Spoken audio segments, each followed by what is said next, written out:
Olá, pessoal. Estamos aqui nesses conteúdos extras repercutindo as questões do exame teológico que nós fizemos há 2 semanas atrás na aba Comunidade.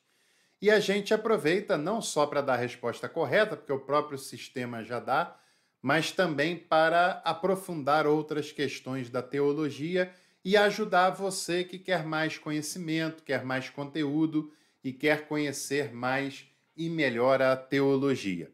A questão número 9, foram 10, né? A questão número 9 falava sobre teologia bíblica. Qual dos seguintes textos abaixo se encaixa na classificação de literatura apocalíptica? E que legal que quase todo mundo acertou essa questão. Isso é muito interessante, porque essa não é uma questão totalmente fácil assim. Significa que você está ligado, está estudando e está também acompanhando aqui o nosso canal, porque a gente procura fazer um canal com conteúdo de qualidade para acrescentar na sua vida e na sua formação. Então, 98% marcaram a alternativa correta dessa questão, que é bem legal, como eu falei, não é tão óbvio assim, e marcaram o texto de Daniel. Você já parou para pensar que, pelo menos do modo como nós falamos do cânon das Bíblias protestantes popularmente, tem algumas questões que não batem. Por exemplo, a primeira parte é o Pentateuco, né? Até aí tudo bem, são os 5 primeiros livros. Na Bíblia hebraica é chamado de Torá, na Bíblia católica também conhecido como Pentateuco. Depois já começa o problema, né? Os 12 livros seguintes nós chamamos de livros históricos. Mas esses livros, eles não são históricos do ponto de vista da historiografia contemporânea. Não seguem uma metodologia de historiografia com precisão de dados, com compromisso com os dados históricos apresentados, com datas, com números, com fatos, etc., porque são, na sua maioria, textos teológicos, textos de fé, textos religiosos, né, que têm uma preocupação muito maior com o conteúdo, com a mensagem, com o que acrescenta para a fé, do que com os dados históricos propriamente dito, e é até compreensível que assim o seja. Agora, o mesmo vai acontecer em outros momentos, quando chama Atos de livro histórico, e Atos faz parte dos evangelhos sinóticos, né? Como eu falei lá na questão correspondente a esse caso. E o livro de Daniel é outra problemática, porque nesse cânon protestante, ele é conhecido como um dos profetas, né? Um dos profetas maiores, Isaías, Jeremias, aí tem Lamentações, Ezequiel e Daniel.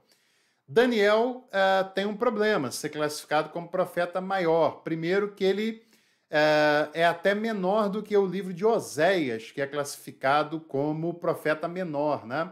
E algumas pessoas falam que o critério é o tamanho dos textos, nesse caso, não é tão exato assim, né?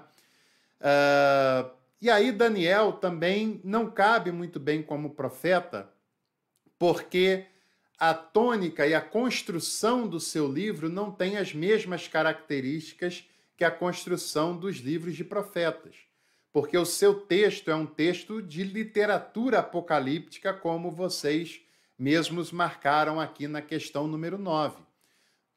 Outro texto muito conhecido, é claro, de literatura apocalíptica é o próprio livro do Apocalipse, literatura apocalíptica. Então, não é uma questão futurística, uma previsão sobre o futuro, profecias do que vai acontecer. A literatura apocalíptica, ela surge em momentos de crise, em momentos de perseguição, de opressão, em momentos em que há um império, um Estado totalitário perseguindo, massacrando, matando pessoas do povo de Deus, no caso aqui do povo de Israel.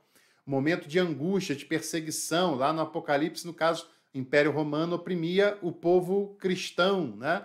E aqui o Império Babilônico, o povo judeu. E nesse momento, a literatura apocalíptica é um texto de resistência. O povo está disperso por causa da perseguição e o texto é escrito para alimentar a fé daquelas pessoas, para denunciar a opressão, a exploração, a maldade, a perseguição, o totalitarismo. E ele usa de uma série de símbolos por dois motivos. Primeiro, para que o opressor não entenda essa linguagem, caso tenha acesso ao texto, que aí a perseguição ficaria muito pior. E segundo, é uma maneira de comunicar com aquelas pessoas em questão, porque elas vão entender a linguagem, porque usa de símbolos que são peculiares às tradições, para que eles tenham a esperança de que Deus é maior, de que Deus é com eles, de que aquela opressão não vai durar para sempre, de que eles devem continuar crendo, continuar firmes, fiéis, porque vai ter algum desfecho naquela história e assim por diante. Então, estudar a literatura apocalíptica desmonta uma série de mitos muito improváveis na nossa mentalidade. Infelizmente, a maioria das pessoas prefere o caminho da elucubração às cegas, né? Prefere o caminho das loterias nesse sentido, do que o estudo a sério de um tipo de literatura específica do texto bíblico. Se você quiser saber mais, é só escrever literatura apocalíptica aqui embaixo, que se tiver uma quantidade legal de comentários, a gente produz um vídeo sobre essa temática. O que é legal também é esse cupom de desconto que eu estou lhe dando de 20% em todos os itens que aparecem aqui na descrição desse vídeo. Mas corre, que é por tempo limitado, é só durante o mês de junho. Então vai lá e aproveite para garantir o seu curso, o seu e-book. E hoje à noite tem mais conteúdo, inscreva-se no canal e por aqui você sempre toma um café com teologia com a gente. Um abraço.